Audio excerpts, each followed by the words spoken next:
Hello and welcome to another BoredGamer podcast. It's Star Citizen. It's not really BoredGamer podcast, but it is. But we're talking about Star Citizen. I'm here with Zinnia. Say hello, Zinnia. Hello, Zinnia. We're just, vanilla, standard intro. Bam. Zin, today. Yeah. I want to talk about bases in Star Citizen, current funding in Star Citizen, and Alpha 4.0 going to Wave 2 and some major issues with that. Ooh. That's also about Star Citizen. I mean, I know there are some major issues with Alpha 4.0. I was trying to get footage and it did not go well at all. Well, that's at every point. Let's start with that, even though I said it last. Let's start with Alpha 4.0 Wave 2. Getting footage of this, of 4.0 in general, has been tricky. It was easier to get it during the just Evocati wave, where they went, Evocati can have the ability to record. And just generally playing that was a more stable build, in my opinion. But it's quite possible because it didn't have as much of the content there. It didn't have as much of the content, also probably didn't have as many people on the servers. Well, exactly that, right? Yeah, it's been tricky.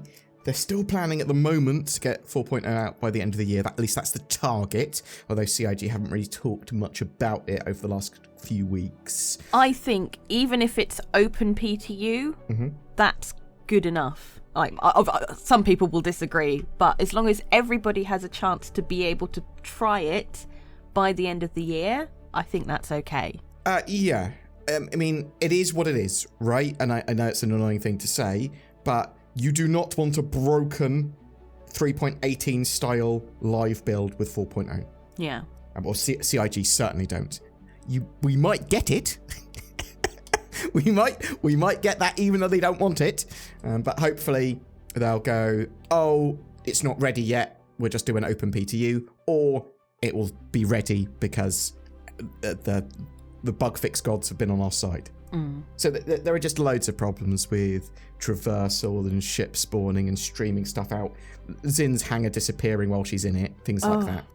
So that's happened to me twice, I think once in Evocati, and again on the Wave 1. I'd say that hasn't happened to you very much then.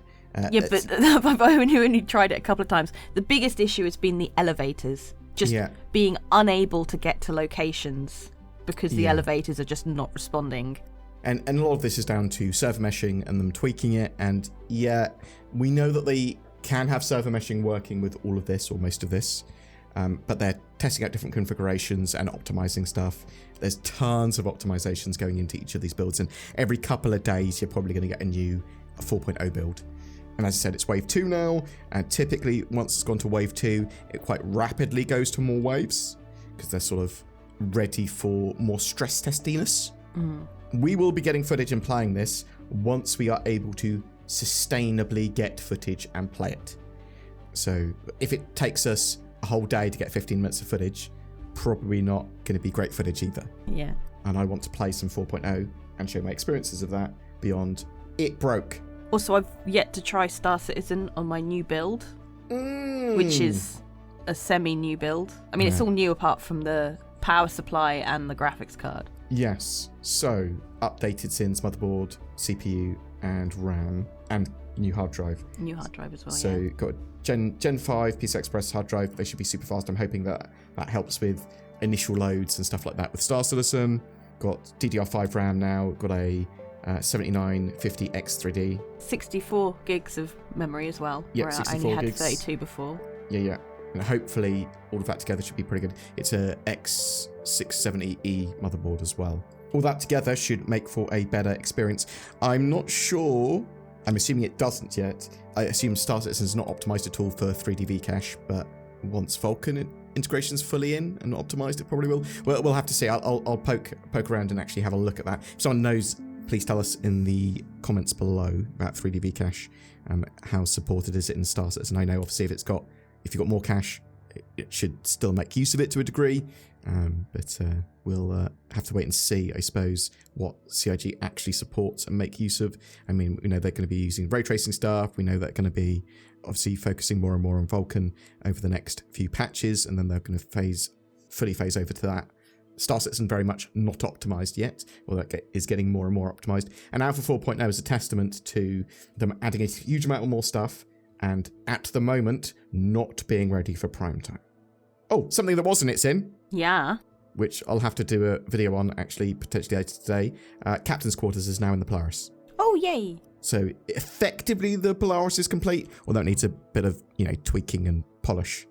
Yeah, Alpha 4.0, Wave 2, almost certainly going to more waves within the next couple of weeks, more and more. I would expect, at the very least, open PTU in 2 weeks' time, and for the end of the year, hopefully live build if they can get it working. But if they can't get it working, then, as Zin said as well, I'm very much in the mindset of don't release it if it's not ready. Yeah. Open PTU is enough if it has to be. Let's now, Zin, Yes. talk about bases. Okay. So, there was a Q&A that CIG did about player bases and how all this sort of stuff's going to work, or at least answered some questions on it, sort of as a follow-up from the CitizenCon panels that they did. Yeah. Now, we know that base building is going to be in-game by 1.0. Yes. So we don't know when 1.0 is going to be released. It is just a feature set that says once all these features are in, whenever they come in, once all of them are there, we'll have no more restarts, no more resets, and we'll consider the game 1.0. It's not a time thing, it's a feature list thing. Yeah. With that said, different scales of bases will come at different times almost certainly, so you'll have space stations coming after ground base building. When are you expecting the first stage of base building to turn up? Do you have no idea at all? Are you expecting it next year? Oh, I don't know. Yeah. Like, they obviously had some stuff to show at CitizenCon that wasn't faked. I mean, right? it would be great to have some sort of like ePTU testing, even if they're not intending to get it into the game with the next patch or whatever, just this is what we've got, have a play around, see what you think. That we can do a big round of refinements after you've play tested it for a month or so. Yeah, so like they had Pyro last year. Pyro Playground, yeah. Yeah, we've still technically not even got it. It's still in the PTU. Yeah, so the tech preview branch, which is the place where they do that, that's they can make use of that for things like that. Yeah, I'm hoping you're right. I'm hoping they'll do that, something like that, in the not too distant future.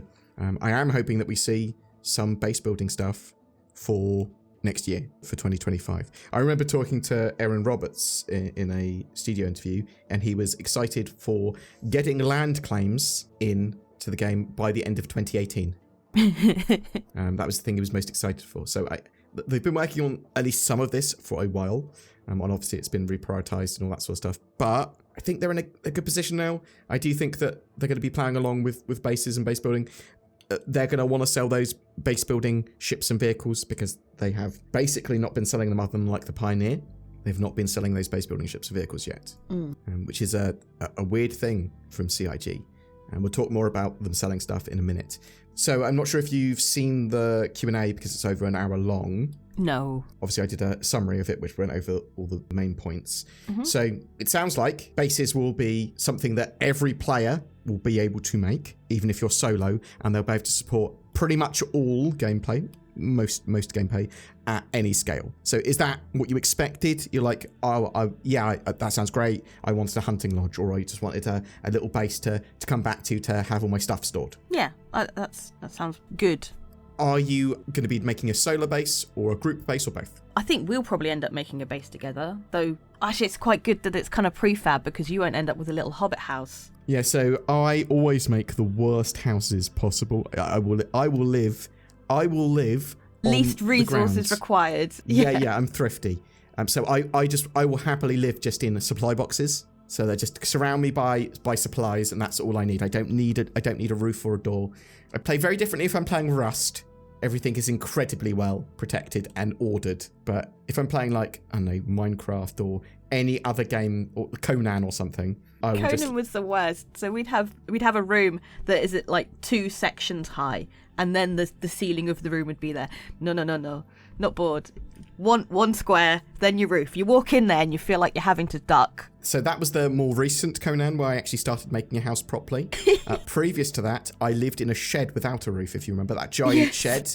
that I placed some big walls around and went, that would do. Yeah, you didn't even. Yeah, you used like what would be external, like outside of your base walls for your base. I just wanted some workbenches and some boxes. Yeah, so I'm absolutely monstrous. Unless someone gives me order to stick with, like Zin when we play co-op games and survival games now, she orders the boxes and I keep to that order. It's not worth it. It's not worth the trouble or the anger to get it wrong after that. But yeah, I'm thrifty and bases aren't that important to me. The extraction, the resources, that's the important thing to me. Yeah. However, in Star Citizen, a game I've been covering for over a decade, I am going to have a lovely base. I'm going to have a beautiful base that people want to go back to and go, oh my God, Bored, your base is beautiful. And I go, yes, I know. And then I look around my room in real life at the destruction that is wrought there. And I go, But yeah, I think the fact that it's at any scale and that solo players are basically encouraged to use them as well, great. And you can have multiple bases, you can have little prospecting bases, you can have big bases just for that are safe, just for your storage. So I'm really happy with that. What do you think of offline raidings in? So they basically said that if a player is online, you can only assault that player's base if it's an assaultable base, if it's a non-invulnerable base. You can only assault it on the shard that they are online. Yeah. And bases will only be attackable on one shard. So I'm not sure I don't think there's one shard for base attacks, full stop. I think there's multiple shards and that base is attackable on that shard, if you see what I mean. So yeah. And they talked about this per region, but basically a base will exist on all shards, but be invulnerable on all but one shard, is what I'm telling you. What do you think of that? I mean, I think that's kind of good because you can't, if you're on, because I assume it would be the shard that you are on. Yeah, so the shard that you're on is the only shard that can be attacked. Yeah, I mean, that makes sense. It's essentially like the server you're on. Although your base is persistent over all the shards, that's technically the only place where you are. So that should be the only place where you can be attacked. Now, Zin, there's a load of what ifs and maybes and buts and things going on here, right? So, yes, if you're online, only assault that shard. If you're on the wrong shard, it will basically go, you're trying to attack the space, you'll need to move shard to attack the space, yeah? Yeah. A lot of people seem to think that it's saying that you're only able to assault the shard where that player's online meant you're not allowed to assault bases offline. You are allowed to assault bases offline. Yeah, as long as you're on the right shard. As long as you're on the right shard. Zin, say my base, I know my base is going to be assaulted, or it's being assaulted. Can my friend, who is on a different shard, empty my storage in my base while I'm being assaulted on a different shard and take it back to his base on that different shard? Oh. Do you see what I mean? So you need to also lock things when a base is being assaulted, right? So there needs to be, and obviously CIG will think about this and say, oh, this base is currently in combat. You can't interact with the buildings in the correct way. And if you want to get involved in that combat, it's on this shard. Things like that. So there's a load of edge cases and how do you exploit this and all that sort of stuff. But what did you think about that in general? Do you like the idea of offline raiding there? Do you like the idea of moving on to the player shard if they're online? I don't like the idea of raiding at all. So there's planetary shields, which prevent you from being attacked. So if you build your base in UE areas where you've bought land claims and you pay your taxes, your base is invulnerable. So but you can only build those places in UEE zones. You're not going to be able to build them in Pyro. You're not going to be able to build them in Nyx. If you build your bases in those places, then you might have potentially better resources or it's high risk, high reward. But you don't have planetary shields there. You'll be able to build a load of different defenses. You'll be able to build shielding yourself, but you can still be attacked like by the ground and they're trying to disable your shields. You can also compete to get planetary shields, but I think that's only going to be like the top orgs that get the planetary shields each month or whatever. I take it then, with that in mind, you'll probably want to have your base in a safe area. Yeah. I think a lot of people will, even if obviously they're going to have bases in Pyro, as long as they're not criminals, they're also going to have bases in safe areas to move their stuff to, right? You empty out your storage every so often and your resources, and you take it back to your safe base. Maybe that's a refinery. Yeah. So I like the sound of all of this. There's loads of stuff that CIG need to test and tweak and all that sort of stuff, and lots of edge cases. I did like the idea they talked about having smaller land claims, smaller plots that will be more like prospecting bases.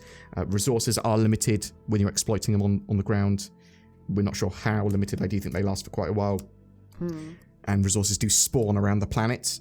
CIG said respawn, but they mean spawn because they're not going to be in the same place necessarily, or it's unlikely they'll be in the same place. So you're going to have to move your extraction around if you're building extraction bases, which is an interesting thing. At Pyro, you might find a very valuable vein of something that will last like a few weeks, and that might be a point of contention and a sort of conflict zone while people are trying to fight for those resources and loot the resources out of your extractors or storage there. I think the other thing we learned about in that was about blueprints. And sort of upgrading your ships and weapons and stuff is cool. And if you upgrade something, you basically are taking the original item and changing it. But you can also craft a higher level item just straight away without upgrading it, if you see what I mean. As long as you've got the blueprint or the research or whatever required. And blueprints will be bound to your character once you use them. So blueprints that are awarded from like reputation or whatever, or blueprints that you find in boxes and then learn, they're consumed. But if you get a blueprint like on a data pad or whatever that you found in a box, you can sell that before you learn it, instead of learning it. Okay. Because your blueprint sort of libraries are personal. You cannot share those blueprints with someone else once you've learned them. They're yours. They're integrated into your brain, shall we say. So yeah, that's really all I wanted to talk about with bases. I'm really looking forward to them. I think they're cool. That's one of the things I'm most interested in is industry and bases. Zin. Yeah. Funding. Yes. We've talked about this a few times. Yes. So CIG are currently at 107 million raised this year. Okay. Probably about 108 million by the time you see this video. It's going reasonably well.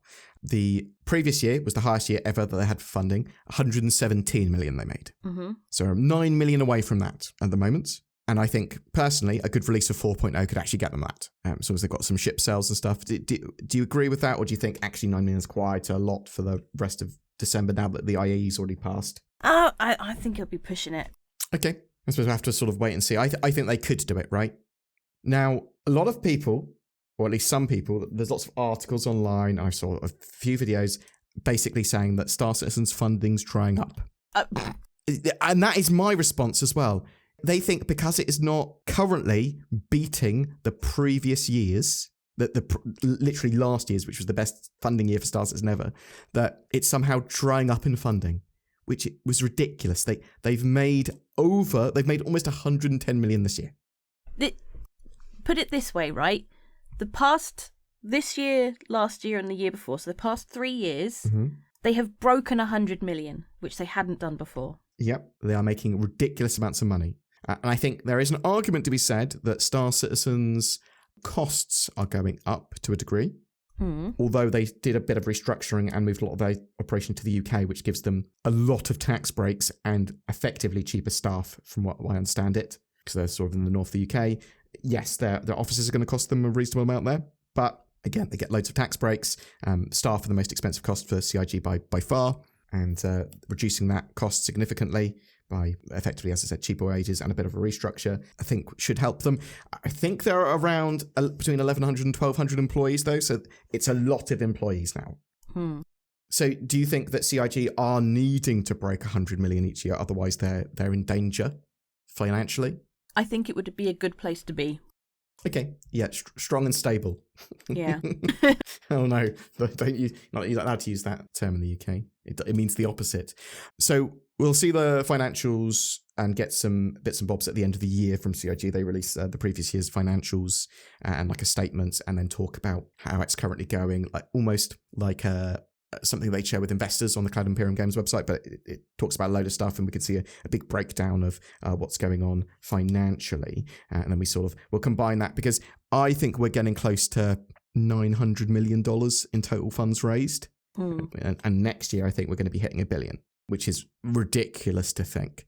Yeah, it's a weird one, because I think even if they stopped making money for the rest of this year, it would still be a ridiculously good year for Star Citizen's funding. Yeah. And for some of these articles and videos to sort of posit, oh, it's the funding's drying up, or why isn't the funding as good? It is as good. It's not drying up. I don't know what you're talking about. Now, there's certainly some stuff to say, are some of the backers getting tired of CIG's constant marketing in their face? Because I get a load of emails about, buy these ships, there's another ship sale, oh, you're concierge, do you want some ships? Oh, you're a subscriber, do you want some ships? Just constantly. And CIG's marketing works.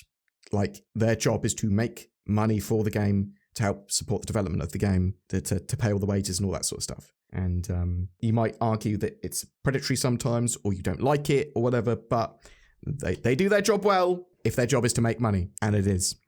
And there's sometimes a little bit of sort of conflict of what's best for the game, what's best for the community, what's best for not marketing, when the marketing teams get involved. But do you think that's fair to say? Do you think that marketing is sometimes in a bit of conflict with the other departments?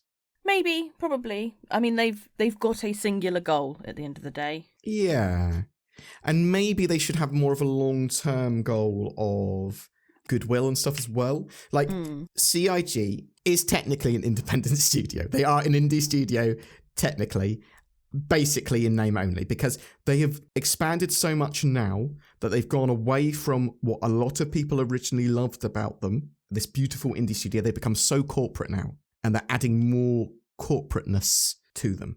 And I'll give you an example, and CIG are aware of it, right? They need to be more corporate. Yeah. And so I'm not necessarily saying it's a terrible, terrible thing. It just, it's not why a lot of people originally backed. And when you become a corporation, you do become slightly evil.